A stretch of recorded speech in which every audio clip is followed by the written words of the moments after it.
அன்பு உறவுகளே வணக்கம். கோமுகம் பேசுகின்றேன். ஸ்ரீ தேவி உபாசகர்கள் நிறைந்த நாடு நமது பாரத திருநாடு.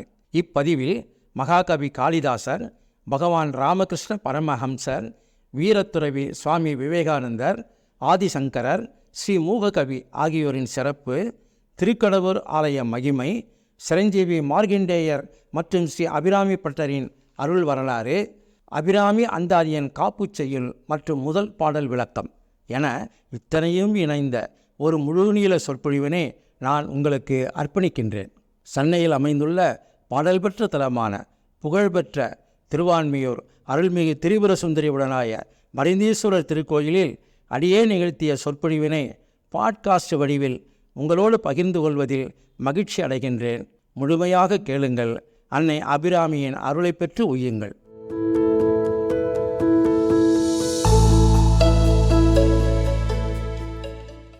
தேவி உபாசனை என்கிற ஒரு சிந்தனையை நாம் விரிவாக செலுத்துகிற பொழுது இந்திய துணைக்கண்டத்தில் முதன்மையாக கருதப்படுபவர் மகாகவி காளிதாசர்.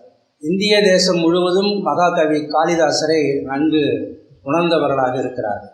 மகாகவி காளிதாசருக்கு பிறகு அந்த வழிபாட்டினுடைய உச்சநிலையை உலகுக்கு உணர்த்தியவர் ராமகிருஷ்ண பரமஹம்சர். மகா காளியோடு பேசினார். ஒரு முறை அல்ல, இருமுறை அல்ல, யாம் நினைத்த பொழுதெல்லாம் பேசுவோம் என்று வாழ்ந்து காட்டினார் ராமகிருஷ்ணன். அவருடைய சீடர் நரேந்திரன் என்கிற சுவாமி விவேகானந்தர். நரேந்திரனாக அந்த பட்டதாரியாக முதலாக அவர்கள் சமுதாயத்துக்கு வெளியே வருகிற பொழுது தேவியோடு தினந்தோறும் பேசுகிறாராம், மனக்கவலைகளை எல்லாம் தீர்க்கிறாராம், அவரை பார்த்தாலே பாவங்கள் எல்லாம் போய்விடுகிறதாம் என்று மக்கள் எல்லாம் சொல்ல இவர்கள் செல்லுகிறார்கள். இளைஞராக இருக்கக்கூடிய நரேந்திரன் செல்லுகிறார். BA பட்டத்தை கையிலே வாங்கிய உடனே போகிறார். சுவாமி ராமகிருஷ்ணர் அவரை ஆட்கொள்ளுகிற பொழுது முதலில் போய் தேவியை வணங்கி விட்டு வான்னு சொன்னேன். தேவியினுடைய சன்னதிக்கு சென்று உன்னுடைய குறைகளை எல்லாம் முறையிடு, ஏன் என்னிடம் முறையிடுகிறாய்? நான் சக்தியினுடைய பேரருளிலே நான் திளைத்து கொண்டிருப்பவர். மக்கள் என்னை பித்தன் என்று சொல்லுகிறார்கள். நீ படித்தவன், தேவி அனைவருக்குமாக காத்திருக்கிறார். உன்னுடைய குறைகளை நேரடியாக சென்று நீ முறையிடலாம். சுவாமி விவேகானந்தர் ஆகிய அந்த நரேந்திரன் உள்ளே நுழைகிறார். நீண்ட நேரம் அங்கே நிற்கிறார். பிறகு வெளியே வருகிறார். பார்த்து விட்டாயா? உன்னுடைய குறைகளை சொல்லி விட்டாயா? சுவாமி போய் நின்றேன், என்ன சொல்வது என்று தெரியல, வந்துட்டேன். திரும்பவும் செல். 3-4 முறை திரும்ப சென்று பிறகு இறுதியாக தேவியிடம் எதுவும் கேட்க வேண்டாம் என்ற அந்த உணர்வு என்னுள் எழுந்தது சுவாமி என்று அவருடைய திருவடியிலே விழுந்து வணங்கினார். யார்? நரேந்திரனாக இருந்த அந்த இளைஞர் பின்னாளிலே சுவாமி விவேகானந்தராக மாறுகிறார். தேவி மாற்றுகிறார்.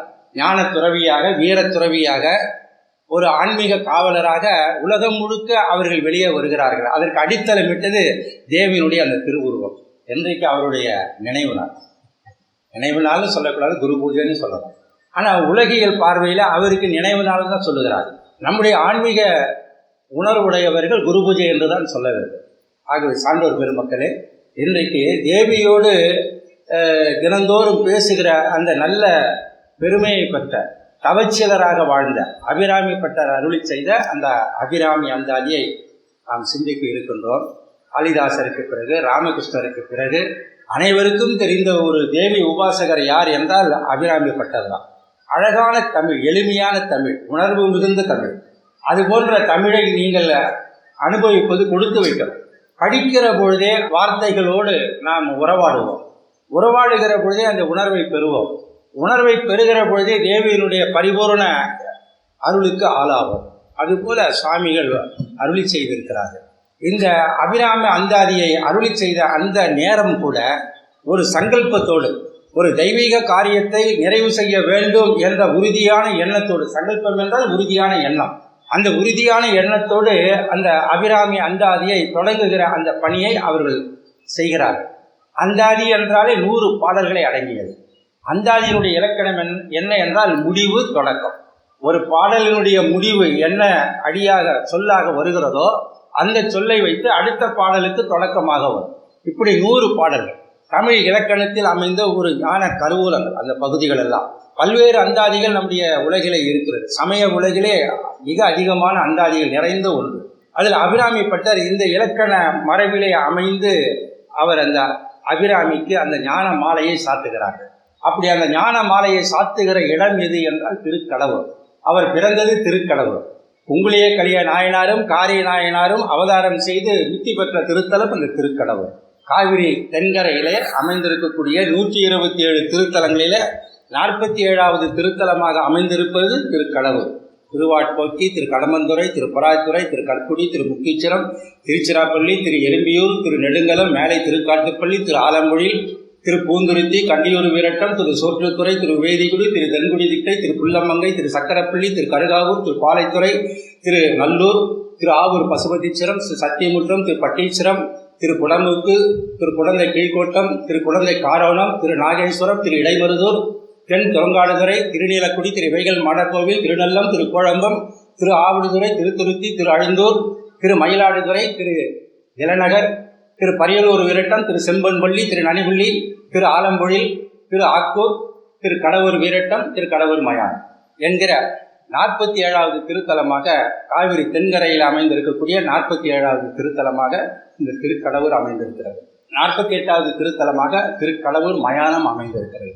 இரண்டையும் ஒரு சேர தரிசனம் பண்ணணும். இந்த திருக்கடவுர் வீரட்டம் காவிரி தென்கரையில் அமைந்திருக்கக்கூடிய மிக எழிலான அழகான ஒரு திருத்தலமாக நாம் அடிக்கடி சென்று தரிசனம் செய்து வருகிறோம். செல்லாத அன்பர்கள் இருக்க மாட்டார்கள். மயிலாடுதுறை தரங்கம்பாடி சாலையில் 20 கிலோமீட்டர் தொலைவில் எழிலோடு கூடிய ஒரு அமைப்பில் அந்த திருத்தலம் அமைந்திருக்கிறது. இந்த திருக்கடவுருக்கு கிழக்கே 1 கிலோமீட்டரிலேயே கடவுர் மயானம் இருக்கும். திருக்கடவுர் மயானம். மேற்கே பார்த்தீர்கள் என்றால் 3 கிலோமீட்டரில் திரு ஆக்கூர் திருத்தலம் இருக்கும். வடமேற்கே திரு தலைச்சங்காடு, எல்லாம் பாடல் பெற்ற தலங்கள். தென்மேற்கே 4 கிலோமீட்டரில் திரு இடைக்கழின்னு ஒரு திருத்தலம் இருக்கும். திருவிசைப்பா பெற்ற ஒரு திருத்தலம், அருணகிரிநாதருடைய அற்புத திருப்புகள் பெற்ற ஒரு திருத்தலம். அங்கே முருகப்பெருமானுடைய அந்த திருவுருவம் இருக்கு பாருங்க, பார்க்க கண்கொள்ளா காட்சி. திரு இடைக்கழியை பார்க்காதவர்கள் அதற்காகவே சென்று தரிசனம் செய்வீர்கள். நிறைய செய்திகள் அந்த திருக்கடவுரை மையமாக வைத்து இந்த 4 திருத்தலங்களையும் நீங்கள் ஒரு சேர தரிசனம் பண்ணலாம். அது அதிகமான அலைச்சலாகவும் இருக்காது, ஒரு சிரமமாகவும் இருக்காது. தல யாத்திரையில் யாருக்குமே இந்த செய்திகள் சொல்லுவதில்லை. அவர்கள் வேகமாக சென்று கடவுர் மயானத்தை கூட தவிர்த்து விட்டு கடவுரோடு வந்து விடுகிறார்கள். வேகமாக செல்ல வேண்டும் என்று சற்று நிதானமாக நிறுத்தி ஒரு நாள் அதற்காக ஒதுக்கினீர்கள் என்றால் முறையாக அந்த அனுபவத்தை பெறலாம். அந்த திருக்கோயில் தெற்கு பார்த்த திருக்கோயில், எழுநிலை மாடம், கம்பீரமாக இருக்கும். 5 பிரகாரங்கள் சூழப்பட்ட ஒரு அற்புத காட்சி அந்த திருக்கோயிலுக்கு உண்டு. தேவர்கள் அமுதம் கடைந்த பொழுது அவர்கள் அமுதத்தை பெற்றார்கள். அவர்களுக்கு உரிய இடத்திற்கு சென்று அந்த அமுதத்தை பகிர்ந்து கொள்ள வேண்டும் என்பதற்காக அதை எடுத்துச் செல்கிற பொழுது இடையிலே வைத்த இடம் அந்த திருக்கடவுர். அவர்கள் சற்று ஓய்வு எடுத்த பிறகு திரும்பவும் அதை எடுக்க முற்படுகிற பொழுது அவர்களால் எடுக்க முடியல. சுவாமி அந்த குடத்தில் இருந்து அமுத கலசமாக அமுதலிங்கமாக வெளியே காட்சி தருகிறார். அதுதான் அமிர்த கடேஸ்வரர் என்று சுவாமியினுடைய திருநாமம். மேற்கு பார்த்த சன்னதி. நம்முடைய திருவான்மியூரில் மருந்தீஸ்வரர் எவ்வாறு மேற்கு பார்த்து அமர்ந்திருக்கிறாரோ அதுபோல அந்த திருக்கடவுரிலே மேற்கு பார்த்ததாக சுவாமி எழுந்தருளி இருக்கிறார். அங்கு கிழக்கு நோக்கிய நிலையில அருளாட்சி செய்து கொண்டிருப்பது அபிராமி. மேற்கு சுவாமி, கிழக்கு அபிராமி. தெற்கு பார்த்த அந்த ராஜகோபுரம், வடக்கு பார்த்து முருகப்பெருமான் இருப்பார், கால சம்ஹாரமூர்த்தி. இவைகளெல்லாம் சென்றால் நீங்கள் அதை தரிசனம் செய்து நிறுத்தி நிதானமாக தரிசனம் செய்துவிட்டு வர வேண்டும். சான்றோர் பெருமக்களே, 3 அடி உயரத்திற்கு அம்பிகையினுடைய அந்த திருவுருவ காட்சி எழில் வாய்ந்த காட்சி. அதாவது அபிராமி என்றாலே அழகு மிகுந்த என்று பொருள். அந்த சொல்லிலே தான் அழகு மிகுந்தது என்பதல்ல, அந்த திருவுருவமே அழகாக இருக்கும். அது சற்று கூட்டமில்லாத நேரத்தில் நீங்கள் நெருங்கி சென்று பார்க்கலாம். அதுபோல் நீங்கள் உங்களுடைய நேரத்தை மாற்றிக்கொள்ளலாம். கூட்டமாக இருக்கிற நேரத்தில் தொலைவிலே இருந்து பார்த்து விட்டு வரக்கூடாது. இரவு நேரத்தில் தனியாக, காலையில் தான் அதிகமான கூட்டம் இருக்கும். இரவு நேரத்தில் நீங்கள் செல்லுகிற பொழுது அந்த இடத்துல அந்த அபிராமியினுடைய சன்னிதியில் நின்று சிவாச்சாரிய பெருமகனாரிடம் சுவீர்களையானார் அவர்கள் அழகாக அதை வர்ணனை செய்து உங்களுக்கு தரிசனம் கொடுப்பார். அந்த அனுபவிக்கலாம். அபிராமியினுடைய பரிபூர்ண அருளை நீங்கள் அனுபவிக்கலாம். அங்கு சிவகங்கை தீர்த்தம் அமைந்திருக்கிறது. அதை அமிர்த புஷ்கரணி என்றும் சொல்லுவர். அங்கு வில்வ மரம் தலைவிருட்சமாக அமைந்திருக்கிறது. ஜாதி முல்லை, பிஞ்சில வனம், ஜாதி முல்லையும் அந்த தலைவிருட்சமாக போற்றப்படுகிறது. அந்த திருக்கோவிலுக்கு உள்ளே அந்த அம்பிகையினுடைய சந்நிதியில ஒரு ஓரம் அந்த ஜாதி முல்லை கொடி படர்ந்துகிறது. மார்க்கண்டேயருக்கு உரிய திருத்தலம் அந்த திருக்கடவுர் திருத்தலம். 8 வீரட்ட தலங்களில் ஒன்று. காலனை காலால் உதைத்த திருத்தலம். அதுல அட்ட வீரட்டங்கள்ல அது ஒன்று இல்லையா, வீரச் செயல்கள் அது ஒன்று. 8 வீரச் செயல்கள்ல காலனை காய்ந்த கடவுள் என்று சொல்லுகிற அந்த வரிக்கு வரலாறு நிகழ்ந்த இடம் அந்த திருக்கடவுள். ஆகவே அட்ட வீரட்ட தலங்களில் ஒன்றாக அது சொல்லப்படுகிறது. அப்பர் சுவாமிகள் பாடுகிறார் இந்த மார்க்கண்டேயருடைய அருள் வரலாற்றை. அந்த அருள் வரலாற்றுக்கு உள்ளே மனதை பறிகொடுக்காத அருளாளர்களே கிடையாது.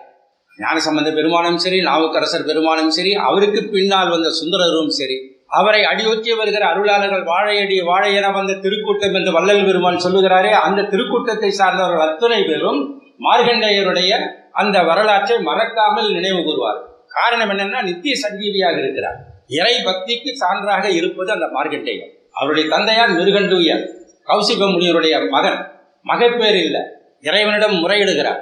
சுவாமி கனவுல கேட்கிறாரா, உனக்கு விதியின் அடிப்படையில மகப்பேர் இல்லை, ஆனாலும் உம்முடைய பக்தி குறித்து நாம் வழங்குகிறோம். அறிவு குறைந்த நீண்ட நாள் வாழக்கூடிய மகன் வேண்டுமா, அறிவும் பண்பும் பெற்ற மிக குறுகிய காலமே வாழ்கிற மகன் வேண்டுமா என்று யோசித்து சொல். அதில் என்ன யோசிப்பதற்கு சாமி? அறிவும் பண்பும் உள்ள ஒரு மகன் இருந்தால் போதும். அவன் எத்தனை நாள் வாழ்ந்தால் என்ன?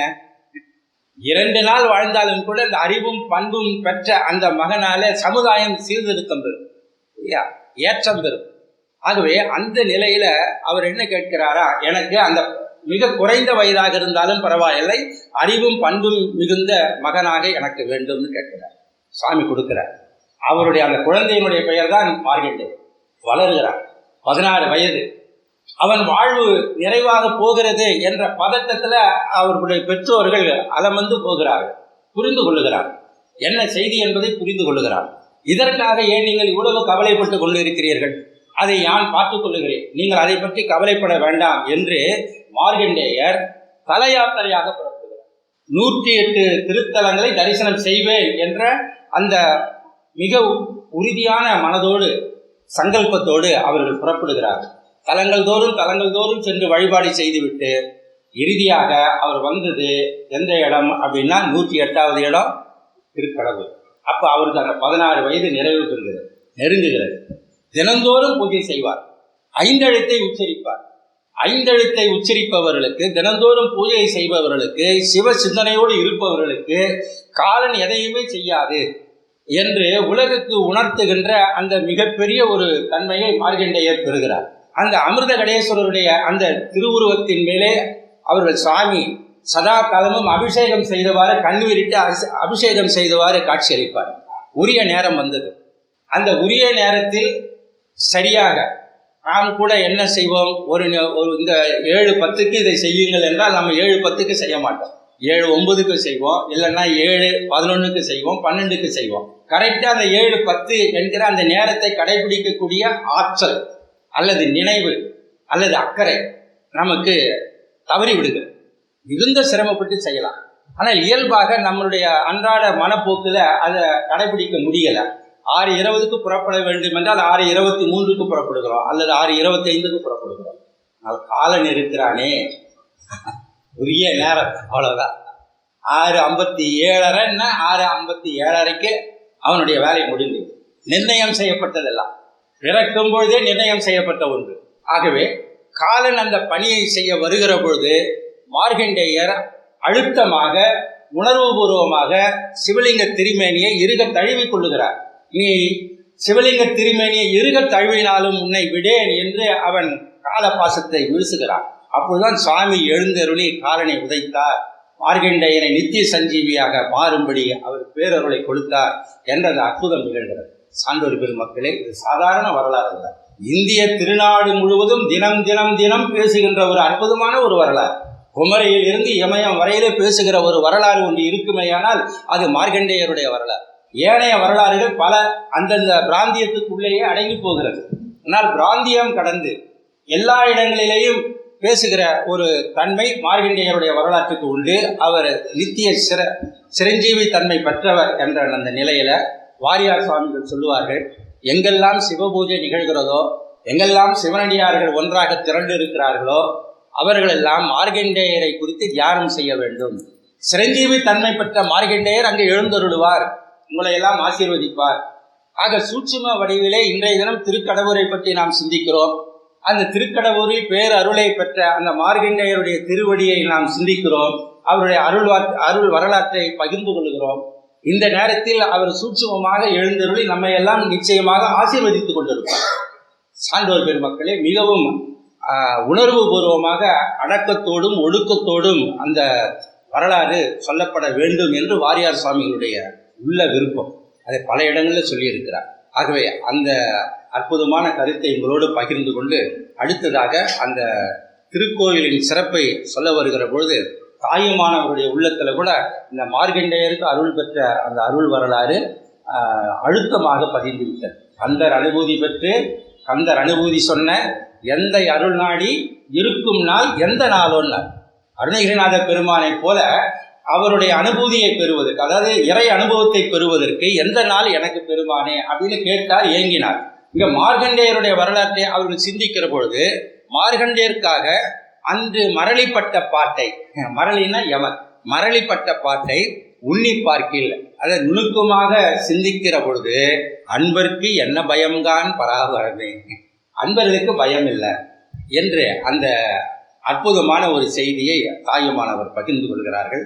இந்த திருத்தலத்தில் தான் சோமவாரம், கார்த்திகை சோமவாரம் 4 திங்கட்கிழமைகளிலேயும் 1008 சங்காபிஷேகம் நடைபெறும்.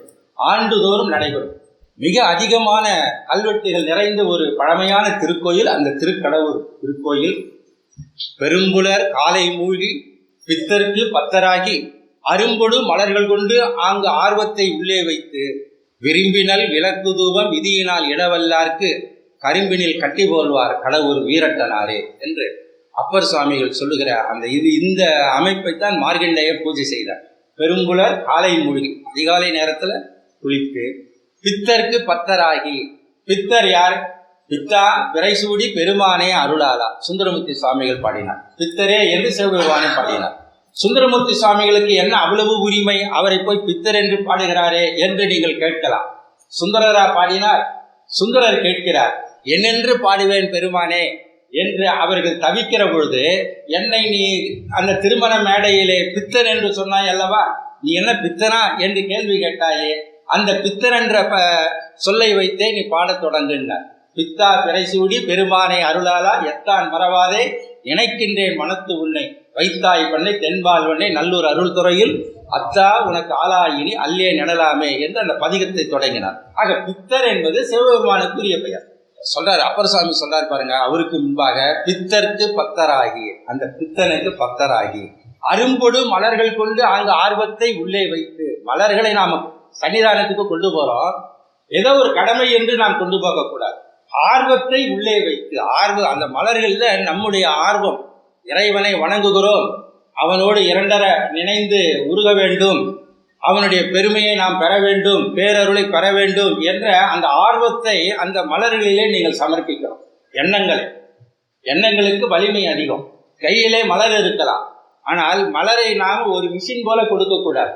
அந்த மலரை கொடுக்கிற பொழுது ஆர்வத்தை உள்ளே வைக்கிறோம். அந்த ஆர்வம் உள்ளே வைக்கிற பொழுது மனம் அங்கு தொழில்படும். மனம் வேறு மலர் வேறு என்ற நிலையில் இருப்பீர்களே, ஆனால் மலரை நீங்கள் கொடுத்து விட்டு ஏதோ ஒரு சிந்தனையில சன்னிதானத்தில் நிற்பீங்க. அந்த ஆர்வத்தையும் உள்ளே அடைக்க அந்த மலரை கொடுக்கிற பொழுதுதான் அது சிவ சாநித்தியம் என்கிற அந்த உயர்ந்த நிலையை பெறுகிறது. சொல்லுகிறார், ஆர்வத்தை உள்ளே வைத்து விரும்பினல் விளக்கு தூபம் விதியினால் இடவல்லார். விதி என்பது எது? இங்க இந்த இடத்துல அன்பினாலே இடவல்லார். சாமியே பாடிட்டார் சார், விதி இருந்தால் தான் தூபம் தீபம் போடணும், எனக்கு விதி இல்லை நான் என்ன பண்ணட்டும் அப்படின்னு சொல்லக்கூடாது. அப்படின்னு எதிர்மறையாக சிந்திக்கிறார். விரும்பினல் விளக்கு தூபம் விதியினால் இடவல்லாருக்கு கரும்பினில் கட்டி போல்வார். கரும்புக்குள்ள சர்க்கரை இருக்கு, வெல்லம் இருக்கு. கரும்பை பார்த்தால் சுவைக்க முடியாது. ஆனால் இத்தனையும் நீங்க பண்ணீங்கன்னா என்ன ஆகும்னா, கரும்பினில் கட்டி போல சுவாமி காட்சி அளிப்பார். அது கரும்பாக இல்லை, அப்படியே கட்டியா மாறிடுவார். வெள்ளை கட்டியாக உங்கள் கரத்தில் வந்து நிற்பார். நீங்க உடனே அதை அனுபவிக்கலாம். சான்றோர் பெருமக்களே, இந்த சிறப்பு வாய்ந்த இந்த திருக்கடவுர் திருத்தலத்தில் தான் அபிராமி பட்டர் அவர்கள் அவதாரம் செய்கிறார். அவர் வாழ்ந்த காலம் 1711 1727. இதை எதை அடிப்படையாக வைத்து கணிக்கிறார்கள் என்றால், அபிராமி பட்டர் வாழ்ந்த காலம் முதலாம் சரபோஜி மன்னர், தஞ்சையிலே அரசராக இருந்த பெருமைக்குரியவர் சரபோஜி மன்னர். அவர்தான் தஞ்சை சரஸ்வதி நூல் நிலையத்தை அவருடைய மிகச் சீரிய சிந்தனையில் உருவாக்கப்பட்ட ஒரு நூல் நிலையம் அது. பழமையான ஏடுகளை நீங்கள் பார்க்க வேண்டுமென்றால், ஓலைச்சுவடிகளை பார்க்க வேண்டுமென்றால் இன்றைக்கும் அந்த இடம்தான் இடம் கொடுக்கிறது. ஞான கருவூலமாக அந்த நூல் நிலையம் அமைந்திருக்கிறது. அதை இத்திட்டவர் சரபோஜி மன்னர். அவருடைய ஆளுமையில் இருக்கிற பொழுதுதான் அபிராமி பட்டர் அவதாரம் செய்கிறார். சரியாக 300 ஆண்டுகள், 310 ஆண்டுகளுக்கு முன்பு. அந்த 300 ஆண்டுகளுக்கு முன்பு இந்தியாவினுடைய சமுதாய சூழல் எவ்வாறு இருந்தது, அரசியல் சூழல் எவ்வாறு இருந்தது, இவைகளெல்லாம் பார்க்கிற பொழுது அபிராமி பட்டருடைய அந்த நுண்மான் நுழைவுலம் நமக்கு நன்கு தெரியும். அதை நாம் தொடர்ந்து சிந்திக்க போகிறோம். அவர் வாழ்ந்த வீடு இன்றைக்கும் நீங்கள் திருக்கடவுருக்கு போகிற பொழுது மேலே தெரு என்று கேட்டு நீங்கள் அந்த தெருவுக்கு போகணும். அது 4வது வீடாக அபிராமி பட்டர் அவதாரம் செய்த அந்த திரு இல்லம் இருக்கிறது. அவருடைய வாரிசுகள் வாழ்ந்து கொண்டு இருக்கிறார்கள். மிக சிறப்பான முறையில் அமைந்திருக்கிறார்கள். அவருடைய அம்பிகை வழிநடத்தி கொண்டு செல்லுகிறார். 16/8/78 அவருடைய அந்த திரு இல்லம் புதுப்பிக்கப்பட்டது. திருக்கடவுர் போகிறவர்கள் அபிராமி அந்தாதி பாடலை முறையாக பாராயணம் செய்பவர்கள் அந்த மண்ணை மிதிக்கணும். அந்த இடத்துக்கு போயிட்டு வரோம். அபிராமி பட்டருடைய அவதாரம் செய்த அந்த திரு இல்லத்துக்கு நாம் போயிட்டு வரோம். குன்றத்தூரில் அமைந்திருக்கக்கூடிய சேக்கிழாருடைய இல்லத்திற்கு நாம் போவதில்லை. திருநாகேஸ்வரம் போகிறோம், வந்து விடுகிறோம். ஆனால் குன்றத்தூர் என்ற அந்த திருத்தலத்திற்கு போகிற பொழுது அல்லது போகாமலே கூட சேக்கிழார் அவதாரம் செய்த திருத்தலம், அந்த திரு இல்லம் நம்முடைய சென்னை மாநகரிலேயே இருக்கிறது என்ற அந்த உணர்வை பெற்று ஒரு முறையாவது சென்று நீங்கள் பார்த்துட்டு வாங்க. அதுபோல திருக்கடவுர் போகிறவர்கள் அபிராமி பட்டர் அவதாரம் செய்த அந்த திரு இல்லத்திற்கு கட்டாயமாக, அது திரு இல்லம் என்று சொல்லக்கூடாது, திரு மாளிகை, அந்த திரு மாளிகைக்கு நீங்கள் சென்று தரிசனம் செய்துவிட்டு வர வேண்டும். அவர் அந்த திருக்கோயிலிலே திருப்பணியாளராக தம்முடைய பணியை தொடங்குகிறார். அவருடைய தந்தையார் சுப்பிரமணிய ஐயர். வேதம் படித்த அற்புதமான அந்த முறையான ஒழுக்க சீலராக வருகிற அந்த பரம்பரையிலே உதித்தவர் அபிராமி பட்டர். அவருடைய பணி எதுன்னா, திருக்கடவுர் தேவஸ்தானத்தில் பஞ்சாங்க படன திருப்பணியாளர் அப்படின்னு அவருக்கு பெயர். அப்போ திருக்கோயிலில் ஒரு பொறுப்பு பதவி இருந்தது, பஞ்சாங்க படன திருப்பணியாளர் அப்படின்னு ஒரு பதவி இருந்தது. இப்பொழுது எடுத்துட்டாங்க அதெல்லாம். ஏன்னா இன்றைய தினம் என்ன திதி, என்ன நட்சத்திரம், என்ன யோகம், கரணம் என்பதையெல்லாம் மக்களுக்கு தெரியாது. சாதாரண மக்களுக்கு, படிப்பறிவில்லாத மக்களுக்கு தெரியாது. ஆகவே அவைகளை எடுத்து சொல்ல வேண்டும் என்பதற்காகவே திருக்கோயிலிலே ஒரு திருப்பணியாளர் இருந்தார். அவருக்கு என்ன பெயர்னா பஞ்சாங்க படன திருப்பணியாளர். அவருடைய பணி என்னன்னா, திருக்கோயிலுக்கு வருகிற அடியார்கள் இந்த முறையிலே ஏதாவது சந்தேகம் கேட்டால் அவர்களுக்கு தெளிவுபடுத்த வேண்டும். நான் அடுத்த மாதம் இந்த தேதியிலே என் இல்லத்தில் திருமணம் வைக்க வேண்டும், எந்த திதியில் வைக்கலாம், எந்த நட்சத்திரத்தில் வைக்கலாம்னா சாமி பார்த்து கொடுப்பேன். யோகம் சரி இருக்கிறதா, நாளைய தினம் 7 மணிக்கு யோகம் சரி இருக்கிறதுனா சாமி அதை பார்த்துட்டு சொல்லுவார். ஆக அதற்காகவே ஒரு பணியாளரை அமைத்தார்கள். இன்றைக்கு அந்த பணியாளருடைய பணிக்கு அவசியம் இல்லாமல் போய்விட்டது. காரணம் என்ன? வேகமான விஞ்ஞான வளர்ச்சி. கையில் இருக்கக்கூடிய இந்த செல்போனில் போட்டால் அது உடனே வந்து விடுகிறது இல்லையா? எடுத்த வினாடி 100 வருஷத்துக்கு முன்னாடி என்ன தேதி, என்ன கிழமை, அதுவும் வருகிறது. அடுத்த 50 ஆண்டுகளுக்கு கழித்து இந்த தேதி என்ன நிலையில் இருக்குன்னா அதுவும் வருகிறது. கணக்கியல் தான். ஆகவே அந்த விஞ்ஞான வளர்ச்சியினாலே இன்றைக்கு அந்த பதவி காணாமல் போய்விட்டது. ஆனால் அன்றைக்கு மிகவும் சமுதாயத்திற்கு தேவையான ஒரு பொறுப்பான பதவியாக அந்த பதவி அமைந்தது. அபிராமி பட்டர் அந்த பணியை செய்து கொண்டிருக்கிறார். அந்த பணி போக மீதி மற்ற நேரங்களிலே எல்லாம் அபிராமி பட்டர் என்ன செய்வார்னா, நீண்ட நேரம் கிடைக்கும் அவர் அமைதியாக அபிராமி சந்நிதியில் அமர்ந்து கொண்டு தேவியை வணங்கியவாறு இருப்பார். எப்பொழுதுமே தேவி உபாசகர் அல்லது சக்தி உபாசகர், அதுவும் அபிராமி பட்டருடைய அந்த உபாசனை தன்மையை ஸ்ரீ வித்யா உபாசகர் என்றும் அவரை குறிப்பிடுவார்கள். நாம் இந்த 100 பாடலை நிறைவு செய்கிற பொழுது அந்த ஸ்ரீ வித்யா உபாசகம் என்பது எவை என்பதெல்லாம் விளக்கமாக பார்க்க போகிறோம். இந்த இடத்துல அவர் பிரேமையினாலே ஆழ்ந்து விடுகிறார். அம்பிகை பார்க்கிற பொழுது அன்பினாலே குழைந்து போவது, பிறகு தன்னை மறந்து அமர்வது, பிறகு அம்பிகையினுடைய அந்த திருவுருவத்தை பார்த்தவாறே லயித்து கொண்டிருப்பது, பிறகு பேச்செல்லாம் இழந்து அந்த பரிபூரண ஆனந்தத்திலே அவர்கள் திளைத்து கொண்டிருப்பது, இது வழக்கமாக நடைபெறும். இதற்கு இலக்கானவர் தான் மகாகவி காளிதாசர். இந்த நிலையில இலக்கானவர் தான் பகவான் ராமகிருஷ்ண பரமஹம்சர். அவர் எந்த நேரத்தில் அப்படியே பரிபூரண நிலையில் இருப்பார்னு தெரியாது. பேசிக்கொண்டே இருப்பார். திடீரென்று சக்தியினுடைய அந்த பரிபூரண நிலைக்கு சென்று விடுவார். 1 மணி நேரம், 2 மணி நேரம், பிறகு திரும்ப அந்த அன்பர்கள் எல்லாம் அவருடைய திருவடியை பற்றி வணங்குகிற பொழுது விழித்துக் கொள்வார். இந்த நிலையில அபிராமி பட்டர் திளைக்கிறார், அருள் அனுபவத்தில் திளைத்து கொண்டிருக்கிறார். எப்பொழுதுமே நம்முடைய சமுதாயத்தில் ஒரு நிலை உண்டு, எதுன்னா யாருக்குமே தொல்லை செய்ய மாட்டார், எதை குறித்தும் யாரிடமும் முறையிட மாட்டார். இவர் தவறானவர், இவரிடம் இந்த கீழ்மையான குணம் இருக்கிறது, புறம் பேசுதல். இந்த புறம் பேசுதல் என்பது இருக்காது, யாருக்கும் தொல்லையும் கொடுக்க மாட்டார். அப்போ சமுதாயத்தில் அவர் எப்படி இருக்கணும்? யாராலும் சிரமப்படுத்தாத, அவருக்கு யாரும் தொல்லைப்படுத்தாத நிலையில் தானே இருக்கணும். ஆனால் சமுதாயம் இருக்கிறது, இது ஏற்றுக்கொள்ளாது. நீ என்ன புறம் பேசாமல் இருப்பது, நீ என்ன தனித்து நீ அமர்ந்து கொண்டு இருப்பது, யாருக்கும் தொல்லை பெற செய்யாமல் இருப்பது, நாங்கள் எல்லாம் நினைத்தால் தொல்லை செய்கிறோம், நினைத்தால் புறம் பேசிக்கொண்டு போகிறோம், எங்களை போல் நீயும் வர வேண்டாமா, நீ என்ன தனித்து போகிறாய் என்று சமுதாயம் என்ன செய்கிறதா, அவர் அந்த ஆன்மாக்களை இழுக்கும், பறிக்கும்.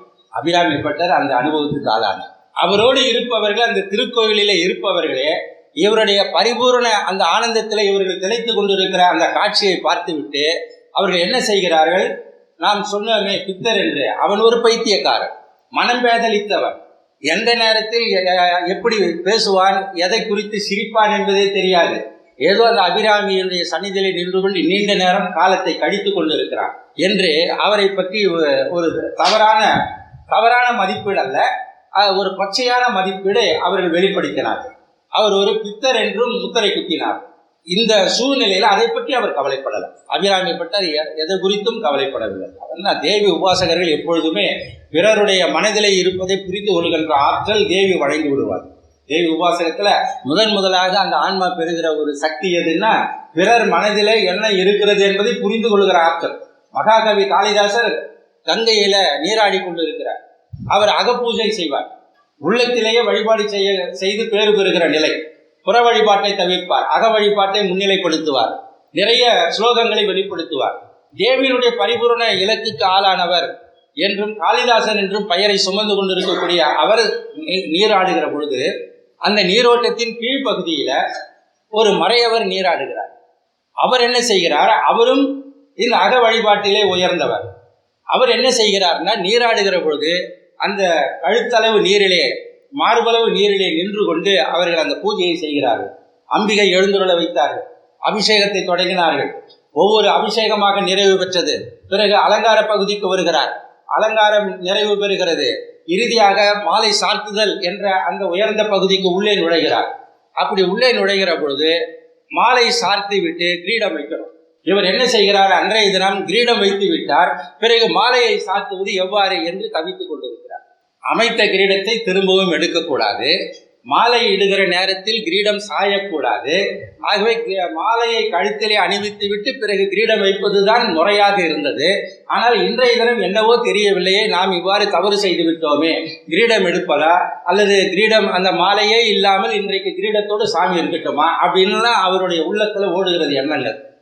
பக்கத்துல மேற்கு பகுதியில் இருந்த காளிதாசர் சொன்னாரா, என்ன மறையவரை, இதற்கு போய் இவ்வளவு சிரமப்பட்டு கொண்டிருக்கிறீர்கள், இன்றைக்கு மாலை இல்லாமல் தான் கிரீடத்தோடு அம்பிகை இருக்கட்டுமே, அதுவும் அழகாகத்தானே இருக்கிறது, அவருடைய திருவடியிலே அந்த மலரை சாத்துங்களே அப்படின்னு சொன்னார். அப்போ அவருடைய உள்ளத்திலே நடைபெறுகிற அந்த போராட்டம், மனப்போராட்டத்தை முழுமையாக புரிந்து கொள்கிற ஆற்றல் காளிதாசருக்கு உண்டு. தேவி உபாசகர்களுக்கு இது கைவந்த நிலையாக அவர்கள் பெறுவார், பெரும் பேராக இதை அம்பிகை வழங்குவார். அபிராமி பட்டருக்கு நன்கு தெரியும், தம்மை பற்றி இவ்வாறெல்லாம் அபிப்பிராயப்படுகிறார், அதை பற்றி கவலைப்படலை. ஆழ்ந்த நிலையில அவர்கள் அமர்ந்து விட்டார். சரபோஜி மன்னர் அன்றைய தினம் அமாவாசை வருகிறது, காவிரி பூம்பட்டினம் சென்று கடல் நீராடி விட்டு அந்த திருக்கடவுர் பகுதியை கடந்து போகிறார். கடந்து போகிற பொழுது திருக்கடவுருக்கு உள்ளே நுழைந்து தரிசனம் செய்கிறார். அப்பொழுது அரசர் என்றாலே மிகப்பெரிய பரிவாரங்கள் வரும், அனைவரும் எழுந்து நிற்பார்கள். அப்படி அனைவரும் எழுந்து நிற்கிற பொழுது அல்லது ஒதுங்கி நிற்கிற பொழுது ஒதுங்காமலும் எழுந்து நிற்காமலும் அமர்ந்த நிலையிலே ஒரு பிரேமை நிலையிலே இருக்கக்கூடிய ஒரு மனிதரை காண்கிறார். அவர்தான் அபிராமி பட்டர். அவர் எழுந்திருப்பார், ஒதுங்கி போவார் என்று மற்றவர்கள் நினைக்கிற பொழுது அவர் இந்த உலகத்தில் இருந்தால்தானே. அவர்கள் பிரேமை நிலையிலே அம்பிகையோடு அபிராமியோடு அவர்கள் உறவாடுகிற பொழுது அவர் இது குறித்து எதுவும் கவனிக்கல. என்ன செய்கிறார்கள்? கூட இருந்த அவர்கள் இதுதான் தக்க சமயம் தருணம் என்று கருதி அரசரிடம் சென்று, இவர்கள் ஒரு பித்தரை போல சதா காலமும் இங்கே அமர்ந்திருக்கிறார்கள், தேவியினுடைய சக்தியை பெற்றவர்கள் என்று சொல்லுகிறார்கள். எது என்று தெரியல. இன்னைக்கு பாருங்க, அப்படியே அமர்ந்திருக்கிறார். அத்துணை பேரும் எழுந்து ஒதுங்கி நிற்கிற பொழுது இவர் மட்டும் இப்படி அமர்ந்திருக்கிறாரே என்று அவர்கள் சொல்லுகிற பொழுது அவர்கள் விழித்துக் கொள்ளுகிறார். என்ன நடக்கிறது அப்படின்னு அபிராமி பட்டர் பார்க்கிற பொழுதே அரசன் என்ன செய்கிறான்? சரபோஜி மன்னர் அவரிடம் செல்கிறார். அவர் பஞ்சாங்க படன திருப்பணியாளர் என்பது அரசனுக்கு நன்கு தெரியும். அவரிடம் என்ன கேள்வி கேட்க வேண்டும்? இன்றைக்கு என்ன திதின்னு கேட்டார். ஏதாவது ஒரு கேள்வி கேட்கணும் இல்லையா? இன்றைக்கு என்ன திதி அப்படின்னு கேட்டார். 1000 கோடி சூரிய பிரகாசத்தோடு இருக்கக்கூடிய அபிராமியினுடைய அந்த பேரழகனை தரிசனம் செய்து கொண்டிருந்த அபிராமி பட்டர் என்ன சொல்லிவிட்டார்னா, அந்த ஒளி மண்டலத்தின் உள்ளே இருந்த அபிராமி பட்டர் இன்றைக்கு பௌர்ணமின்னு சொல்லிட்டார். அன்று அமாவாசை. உண்மையிலேயே பௌர்ணமி தானா? ஆமாம், உண்மையிலேயே பௌர்ணமி தான். இன்றைக்கு பௌர்ணமி நிலவு வருமா? வரும். அரசர் சென்று விட்டார். அபிராமி பட்டர் இல்லம் போகிறார். வரவில்லை என்றால் என்ன செய்வது? இல்லை, கட்டாயம் உண்டு. சான்றோர் பெருமக்களே, அவருடைய அந்த அற்புதமான நிலையில அந்த திருக்கடவுரில் திருக்கோயிலே அமர்ந்து அப்பொழுதுதான் அவர்கள் அபிராமி அந்தாதியை அவர்கள் தொடங்குகிறார். இரவு நேரம், வீட்டுக்கு போகல சாமி. ஒரு 11:30 அரசன் உறங்குகிறார். சரபோஜி மன்னர் உறங்குகிறார்.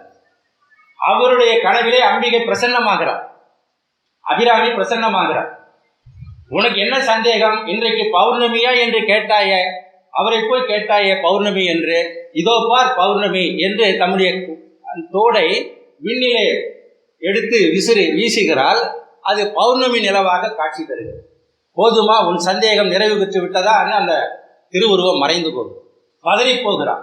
பதறிப்போன அந்த சரபோஜி மன்னர் உடனடியாக அபிராமி பட்டர் இருக்கும் இடம் தேடி ஓடி வருகிறார். அப்பொழுது அவர் 78வது பாடலை நிறைவு செய்து விட்டார்.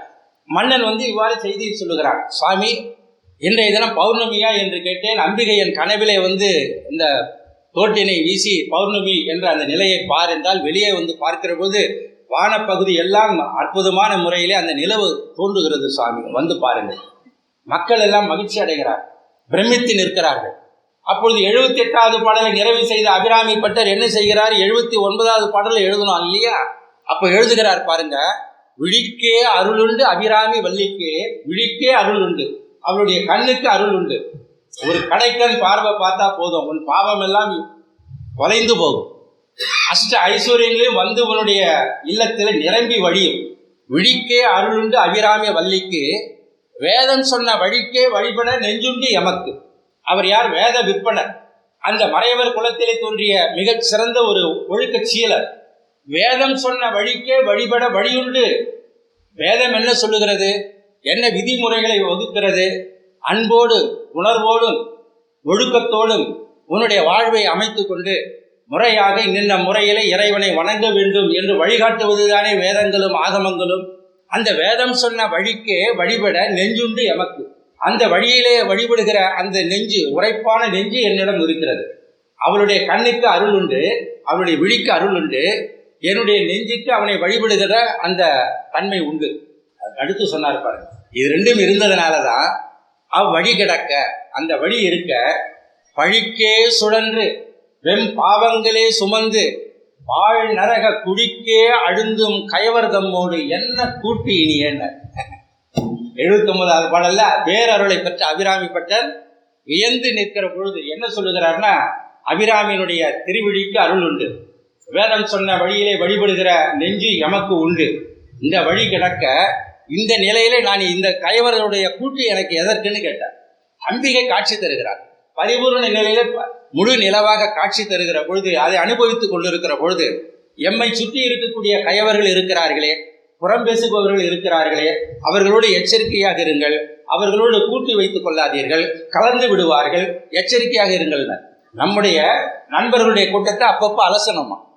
ஏன் அப்படின்னா, புதிய புதிய நண்பர்கள் வந்து கொண்டே இருப்பார்கள். ஒவ்வொரு நாள் வருகிறது. 2014 கடந்தோம், 15 வந்தது, புதிய புதிய நண்பர்கள் வந்தார்கள். பிறகு சிலர் காணாமல் போனார்கள், சிலர் தொடர்ந்து கொண்டிருக்கிறார்கள். 16 அதே போன்று, 17 வந்து விட்டது. ஆக 16 வரையிலே இல்லாதவர்கள் 17 அறிமுகமாவார். பிறகு இவர்கள் எல்லாம் அந்த பின்னணி என்ன, அவர்களுடைய பக்குவம் என்ன என்பதை நாம் புரிந்து கொள்ள முடியாது.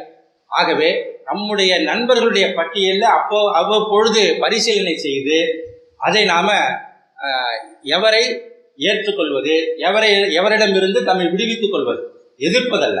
எதிர்க்கக்கூடாது, தம்மை விடுவித்துக் கொள்ளணும். சில நண்பர்களை ஒதுங்கி போகிற நண்பர்கள் நல்ல ஆத்மாக்களாக இருக்கும், அவர்களிடம் சென்று அரவணைத்துக் கொள்வது, அவர்களை அரவணைப்புக்கு ஆளாகுது. இந்த அமைப்பை நாம் எடுத்துக்கொள்ளணும். அது அபிராமி பட்டர் சொல்லுகிறார். பழிக்கே சுழன்று வெம் பாவங்களே செய்து வாழ் நரக குழிக்கே விழுந்தும் கைவர்தம்மோடு என்ன கூட்டி இனி என்று சுவாமி அந்த 79வது பாடலை நிறைவு செய்கிறார்கள். சரபோஜி மன்னர் அவருடைய திருவடியிலே விழுந்து வணங்கி பேரானந்தத்தை அவன் பெறுகிறான். நிறைய மானியங்களை வழங்கினான். சிப்பு பட்டயத்தை எழுதி நம்மெல்லாம் அரசாணை இன்றைய தினம் நம்ம பார்க்கிறோம். அந்த அரசாணையை அவன் செப்பு பட்டயத்தில் எழுதி கொடுக்கிறான். நிறைய தானங்களை கொடுக்கிறார். சுவாமி மறுக்கிறார்.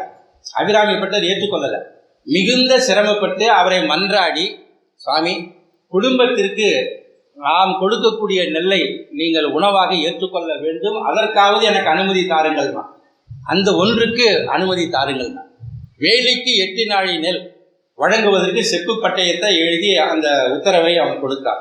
தஞ்சை அரண்மனையில இருந்து ஆண்டுதோறும் அவருக்கு அந்த நெல் காணிக்கையாக செல்லுகிறது. இதில் கடைசியாக ஆதாரத்தோடு இருக்கக்கூடிய ஒரு செய்தி எதுன்னா, 26/3/1914 இந்த சன்ன நூற்றாண்டில் 1914ஆம் ஆண்டு தஞ்சை அரண்மனையில் இருந்து கிராம கர்ணம், அப்போதான் விஏஓ, இன்றைய தினம் விஏஓ மணியக்காரர், கிராம கர்ணத்துக்கு கொடுத்த ஒரு உத்தரவு. அபிராமி பட்டருடைய இல்லம் சென்று அவர்களுக்கு நீங்கள் இந்த நெல் கொடுக்க 2.5 கலம் நெல் கொடுக்க வேண்டும் என்று 14 உத்தரவு போயிருக்கு. அதற்கு பிறகு ஆவணங்கள் கிடைக்கல. ஆவணங்கள் இல்லாமலேயே போகிறது. இன்றைக்கு அது எவ்வாறு இருக்கிறது என்பது தெரியல. சான்றோர் பெருமக்களே, எதற்காக இதை சொல்லுகிறேன் என்றால், தேவியினுடைய பரிபூர்ண அருளுக்கு இலக்கானவர் அபிராமி பட்டர்.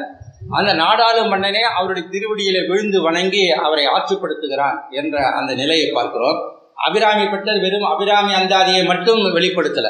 அபிராமி அந்தாதி, அபிராமி அம்மை பதிகம், இந்த கலையாத கல்வியும் குறையாத வயதும் ஒரு கபடு வாராத நட்புன்ற அந்த பதிகம் இருக்கு பாருங்க, அற்புதமான பாடல். அனைவரும் தினமும் சொல்ல வேண்டிய ஒரு பாடல் அது. கூட்டாக அந்த அடியார்கள் சேருகிற நேரங்களிலெல்லாம் அந்த பதிகத்தை சொல்ல வேண்டும். நம்முடைய முறையீடுகள், நம்முடைய வேண்டுதல்கள் அத்துணையும் சாமி எளிய தமிழ்ல, அழகான தமிழ்ல, உணர்ச்சி மிகுந்த தமிழ்ல சாமி வகைப்படுத்தி இருக்கிறார். அப்புறம் அமிர்த கடேஸ்வரர் பதிகம்னு ஒன்று இருக்கு, கால சம்ஹாரமூர்த்தி பதிகம்னு ஒன்று இருக்கு. கால சம்ஹாரமூர்த்தி பின் முடுகு வெண்பா அப்படின்னு இலக்கண அமைப்புல ஒரு வெண்பா பாடியிருக்கார். கள்ளவாரணர் பதிகம் அப்படின்னு ஏனைய நூல்கள்லாம் இவ்வளவும் இருக்கு. அபிராமி பட்டர் அருள் செய்தது ஏதோ அபிராமி அந்தாதி தான் வெளிப்படுத்தினார் என்பதில்லை. சுவாமி நிறைய நூல்களை வெளிப்படுத்தி இருக்கிறார்கள். அதுல தம்மை குறித்து அவர் சொல்லுகிற பொழுது அபிராமி சமயம் என்றே அதை சொல்லுவார். அதான் சொல்றார் அபிராமி பட்டர் சொல்லுகிறாரு, பரசமயம் விரும்பேன், பரசமயம் விரும்பேன் அப்படின்னு ஒரு இடத்துல சொல்றார். இனி நண்ணுவதற்கு சமயங்கள் இல்லை, இனி நண்ணுவதற்கு சமயங்கள் எதுவும் இல்லை, நாம போய் சேருவதற்கு சமயம் எதுவும் இல்லை. ஏன் தெரியுமா? சமயம் மாறும் தலைவி இவளாய் இருப்பதினார். எல்லா சமயங்களுக்கும் தலைவியாக அபிராமி இருக்கின்ற காரணத்தினாலே வேறொரு சமயத்திற்கு செல்ல வேண்டிய நிர்பந்தமோ அவசியமோ இல்லைன்னார். இனி ஒருவர் மதத்தே மதிமயங்கினார், அவர் போன வழியும் சரி. அல்ல, மதிமயங்கி போகிறாங்க இல்லையா, அதை பார்த்துட்டு மனம் மாறி அந்த வழியிலேயே நான் போக மாட்டேன், அபிராமி சமயம் நன்றே அப்படின்னார். ஆக சாமியுடைய அந்த உயர்ந்த நிலையை நாம் பார்க்கிற பொழுது மிகச்சிறந்த ஒரு அமைப்பாக நாம் பார்க்கிறோம். நம் காலத்தில் வாழ்ந்தவர், நம்மோடு வாழ்ந்தவர் கவியரசு கண்ணதாசன் அவர்கள். ஆசையுடன் 100 பாடல் உனக்கு அணிவித்த அபிராமி பட்டருக்கு அமாவாசை என்று நிலவு வரை செய்தாயே, அது போதும் பக்தருக்கு. கண்ணதாசன் சொன்னது. தாயே, இன்னும் இதை விட வேறு என்ன செய்யலாம்? ஒரு பக்தருக்காக ஒரு அமாவாசை என்று முழு நிலவை வரை செய்தாயே, உன்னுடைய கருணைக்கு ஈடு இணை இல்லாத கருணையுள்ளவர் என்பதற்கு இது சான்று, இதுவே போதும் என்று சொன்னவர் யார்? கவியரசு கண்ணதாசன். மமதை அறுத்து மனிதனை காக்கும் மந்திர சக்தி அபிராமி என்றார். மேலும் சான்றோர் பெருமக்களே, மிகச்சிறந்த திருப்பணியாளர், அருட்கொடையாளர், போற்றுதலுக்குரிய திருமதி தேவகி முத்தையா அவர்கள் அபிராமி அந்தாதி 100 பாடல்களும் மந்திர சக்தி உடையவை, 100 பாடல்களும் மந்திர சக்தி உடையவை. பட்டரின் பக்தி பரவசத்தில் கொட்டிய அருள்மழையது, அதில் மூழ்குவோம் அப்படின்னு அந்த அம்மா வெளிப்படுத்துகிறார்கள்.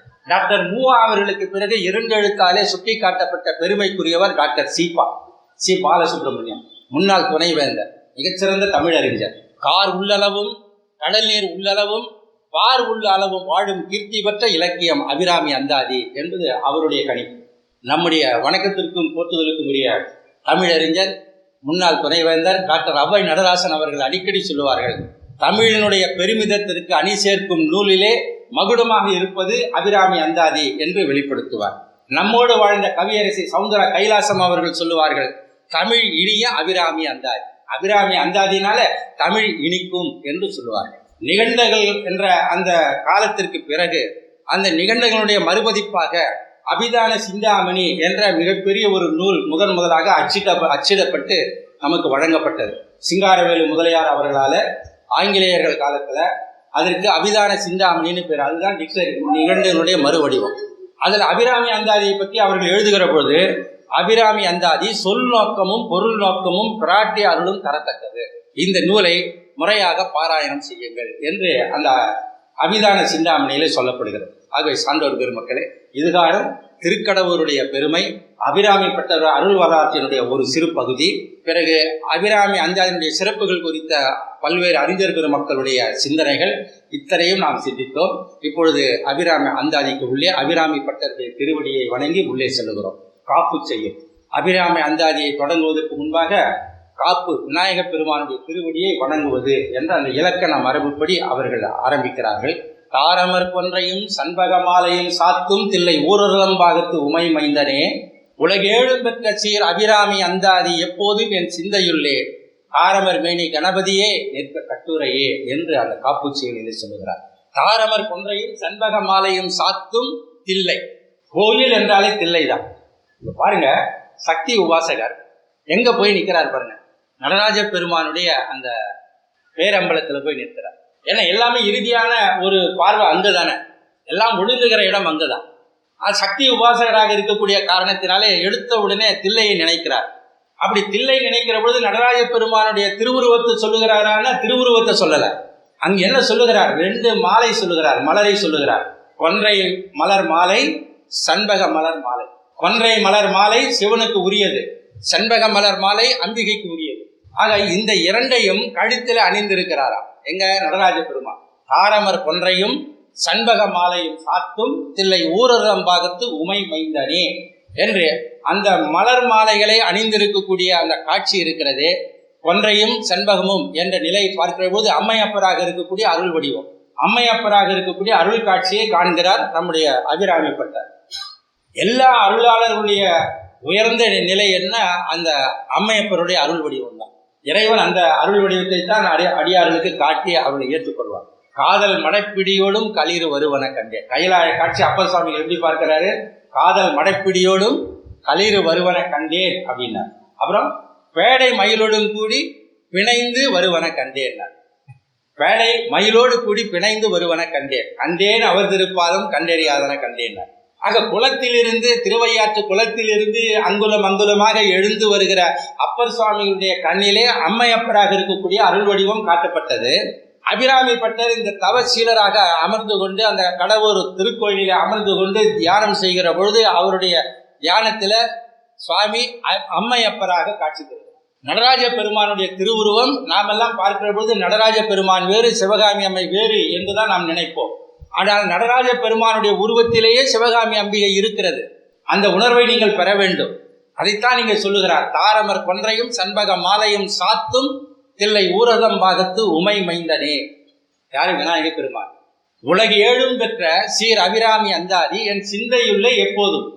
நான் இப்பொழுது அபிராமி அந்தாதி என்ற ஒரு ஞான கருவூலத்தை வெளிப்படுத்தப் போகிறேன். பெருமானே, விநாயக பெருமானே, காரமர் மேனி கணபதியே நிற்க கட்டுரையே.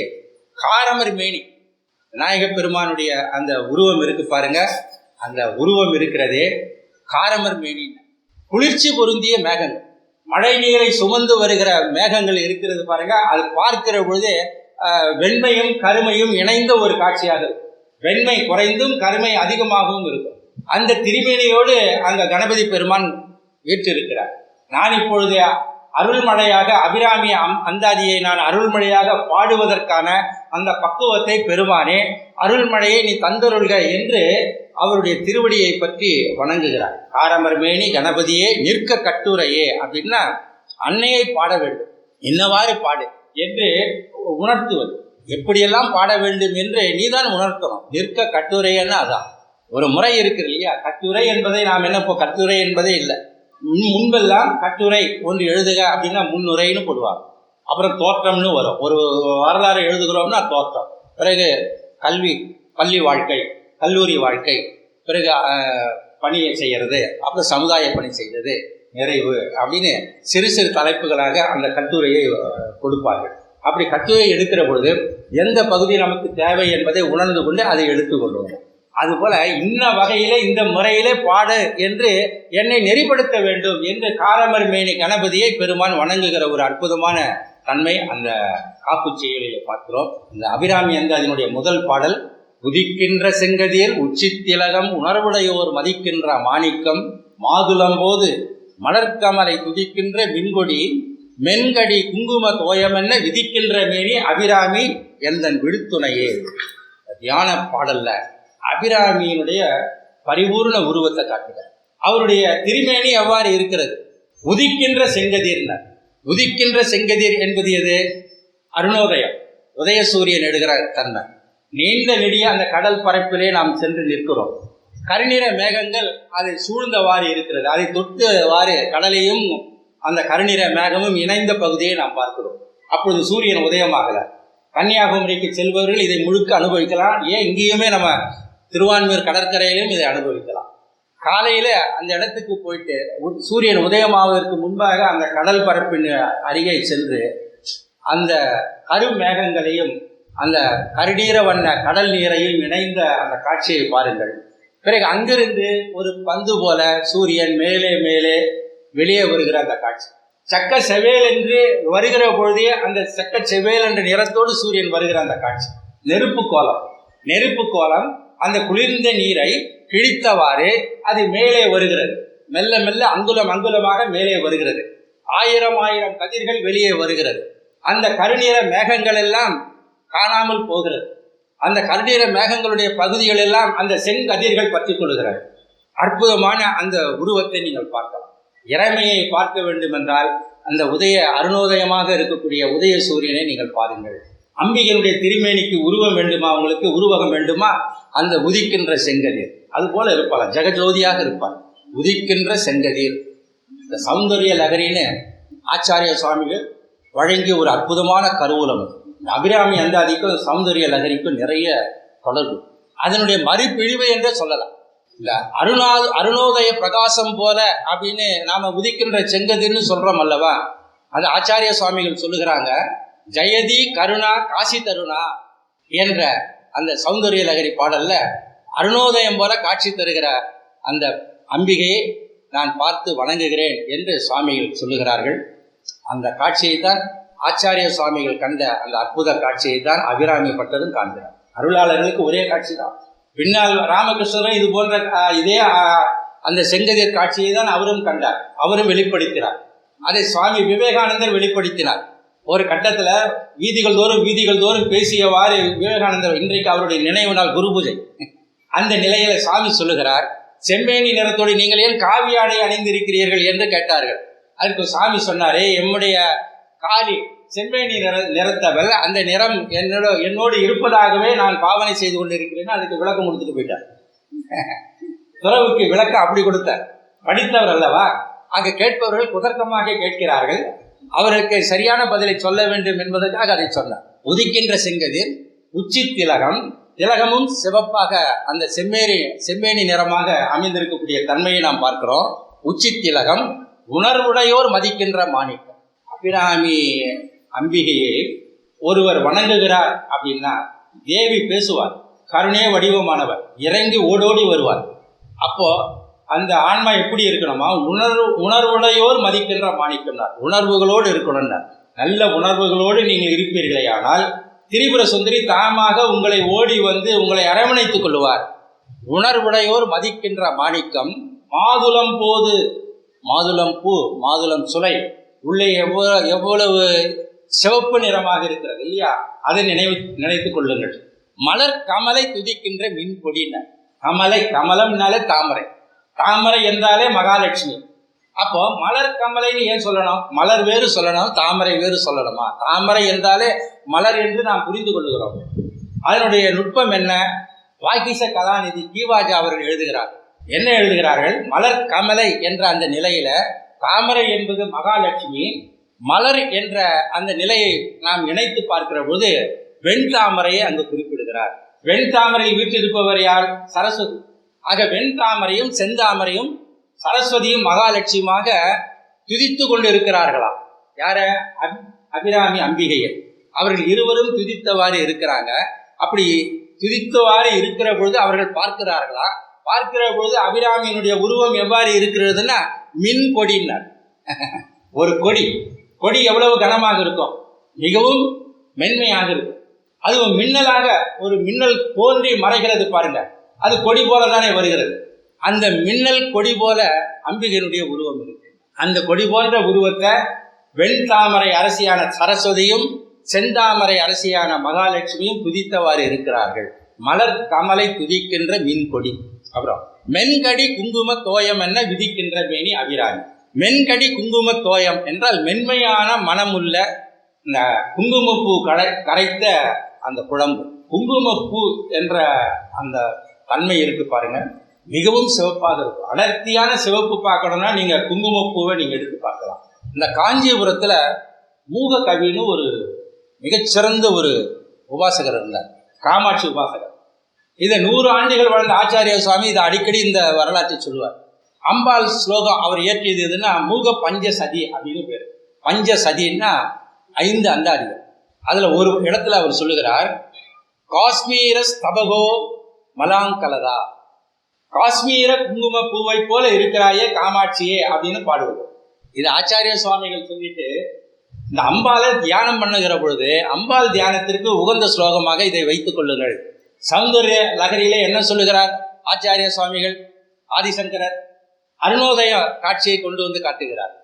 அந்த அருணோதய காட்சியையும் இந்த குங்குமப்பூ, காஷ்மீர குங்குமப்பூவை வைத்துக் கொள்ளுங்கள். மிகவும் முதன்மையானது, குங்குமப்பூவிலேயே முதன்மையானது, தரமானது எதுன்னா காஷ்மீரத்தில் விளைகின்ற அந்த குங்குமப்பூ தான். அதற்கு ஈடு இணை வேறு எதுவும் இல்லை. அந்த குங்குமப்பூவை கரைத்தால் அது ஒரு குழம்பாக நம்முடைய கலசத்தில் வரும். அந்த கலசத்திலிருந்து அதை விழுகிற பொழுது என்ன சிவப்பு காட்சி தருமோ அதுதான் அபிராமியுடைய திருமேனி. சான்றோர் பெருமக்களே, உதிக்கின்ற செங்கதிர் உச்சி திலகம், உணர்வுடையோர் மதிக்கின்ற மாணிக்கம். நவமணிகளிலே மாணிக்கம் சிவப்பு நிறம். உணர்வுடையோர் மதிக்கின்ற மாணிக்கம். மாதுளம் போது அதுவும் சிவப்பு நிறம். மலர் கமலை துதிக்கின்ற மின் கொடி சிவப்பு. மென்கடி குங்கும தோயமென விதிக்கின்ற மேனி. இந்த மேனிதான், இந்த திருமேனிதான் அபிராமி. எந்தன் விழுத்துணையே, என்னுடைய தோன்றா துணையாக இருப்பவள் அவள்தான் என்று சான்றோர் பெருமக்களே இந்த பாடலை அவர்கள் சொல்லுகிறார்கள். திருக்கடவுரில் சுந்தரமூர்த்தி சுவாமிகள் பதிகம் பாடினார். என்ன சொல்லுகிறார்? பொடியார் மேனியனே புரிநூல் ஒரு மார் பொருந்த வடியார் மோய் விளைவேர் பலர் அங்கையின் மங்கையோடும் கடியார் கொன்றையனே கடவுர் தனுள் வீரட்டானத்து எம் அடிகேர் என்னமுதே எனக்கு யார் துணை நீ அலதே. எனக்கு யார் துணை, உன்னை தவிர எனக்கு யார் துணைன்னு கேட்ட அந்த திருக்கோயில் சந்நிதியிலே தான் அபிராமி பட்டர் என்ன சொல்லுகிறார்? எந்தன் விழுத்துணை என்றார். எனக்கு நீதாமா துணைன்னார். நம்முடைய மருந்தீஸ்வரத்திலே பாடுகிற அந்த ஞானசம்பந்த பெருமானுடைய பாடல் என்ன? விரையார் கொன்றையினாய் விடமுண்ட மிடற்றினனே உரையார் பல் புகழாய் உமை நங்கையோர் பங்குடையாய் திரையார் தென்கடல் சூழ் திருவான்மியூர் உரையும் அறையா உன்னை எல்லால் அடையாதனது ஆதரவே. எனக்கு உன்னை தவிர யார் ஆதரவுன்னார்? எனக்கு நீதான் துணைன்னாங்க. உன்னுடைய துணைதான் எனக்கு சிறப்பாக அமைக்கிறது என்பது, உன்னுடைய ஆதரவு இல்லாமல் எனக்கு வேறு யாருடைய ஆதரவு கேட்பது, எல்லா ஞானிகளுடைய சிந்தனையும் ஒருமுகமாகத்தான் அமைந்திருக்கு. ஆகிய சான்றோர் பெருமக்களே, இந்த முதல் பாடல்ல அம்பிகையினுடைய திருமேனியை முழுமையாக நம்முடைய மனதில் உள்ளத்தில் ஆழமாக பதிய வைத்தார். அந்த திருமேனியை ஆழமாக பதிய வைத்து அதுவே நமது விழுத்துணையாக இருக்க வேண்டும், அதுவே விழுத்துணையாக இருக்கிறது, உங்களுக்கு வேறு யாரும் உங்களுக்கு துணையாக இருக்க வேண்டிய அவசியம் இல்லை, அம்பிகையினுடைய துணை இருக்கிற போது எதற்கும் கலங்காதீர்கள், கவலைப்படாதீர்கள் என்று நம்முடைய தேற்றுகிறார், நமக்கு உற்சாகத்தை கொடுக்கிறார், நமக்கெல்லாம் தன்னம்பிக்கை கொடுக்கக்கூடிய ஒரு அற்புத பாடலாக இந்த அபிராமி அந்தாதியினுடைய முதல் பாடல் அமைகிறது. ஞானத்தை பெறுவோர் இந்த பாடலை தொடர்ச்சியாக சொல்லி வர வேண்டும் என்று உங்களோடு பகிர்ந்து கொண்டு, அபிராமி பட்டருடைய வரலாறு பல்வேறு முறைகளிலே சித்தரிக்கப்படுகிறது. திரைப்பட பாடல்களில் வேறு வகையாக காட்டப்படுகிறது. இன்றைய தினம் ஏன் அந்த அடிப்படையிலே வரலாறு சொல்லவில்லை என்று உங்களிலே சிலருக்கு ஐயம் தோன்றலாம். ஆனால் நம்முடைய தமிழ் தாத்தா உவேசா அவர்களுடைய தலைமை மாணாக்கர் வாகீச கலாநிதி தீவாஜா அவர்கள் ஆழங்கால் பட்டவர். அவர்கள் சொன்ன அந்த வரலாற்றை தான் நான் உங்களோடு பகிர்ந்து கொண்டேன். வேறு எந்த நிலையிலும் நான் போகவில்லை. அதுதான் நமக்கு உரிய பாதை. ஆகவே அபிராமிப்பட்டவருடைய வரலாற்றை அப்படித்தான் சிந்திக்க வேண்டும். எவ்வாறு அருணகிரிநாத பெருமானுடைய வரலாற்றை இவ்வாறு தான் சிந்திக்க வேண்டும் என்று பாம்பன் சுவாமிகள் நெறிப்படுத்துகிறாரோ, அதுபோல அபிராமிப்பட்டவருடைய வரலாற்றை இப்படித்தான் சிந்திக்க வேண்டும் என்று வாகீச கலாநிதி அவர்கள் நமக்கு வழிகாட்டி இருக்கிறார்கள். அந்த வரலாற்றினை உங்களோடு பகிர்ந்து கொண்டேன் என்ற அந்த செய்தியை உங்களுக்கு தெரிவித்துக் கொண்டு, எளியவரையும் பொருட்படுத்தி இந்த சிறந்த பொருள் குறித்து பேசுமாறு பணித்த திருக்கோயில் நிர்வாக அதிகாரி அவர்களுக்கும், தக்கார் அவர்களுக்கும், சிவாச்சாரிய பெருமக்களுக்கும், ஆலய பணியாளர்களுக்கும், இறைவனுடைய புன்மொழியினை இதுகாரம் அன்பாக செய்வதற்கு அடியார் திருக்கூட்டமா உங்கள் அனைவருடைய பொன்னார் திருவடிகளை மீண்டும் மீண்டும் வணங்கி மகிழ்ந்து, அவரவர் வினைவழி அவரவர் வந்தனர், அவரவர் வினைவழி அவரவர் அனுபவம், எவர் எவருக்கு உதவினர், எவர் எவருக்கு உதவினர், அவரவர் நினைவது தம்மை உணர்வதுவே என்ற சிவபோக சாரத்தின் சீரிய கருத்தனை உங்கள் சிந்தனைக்கு கொண்டு வந்து இந்த அளவில் உரையினை நிறைவு செய்கின்றேன். வணக்கம்.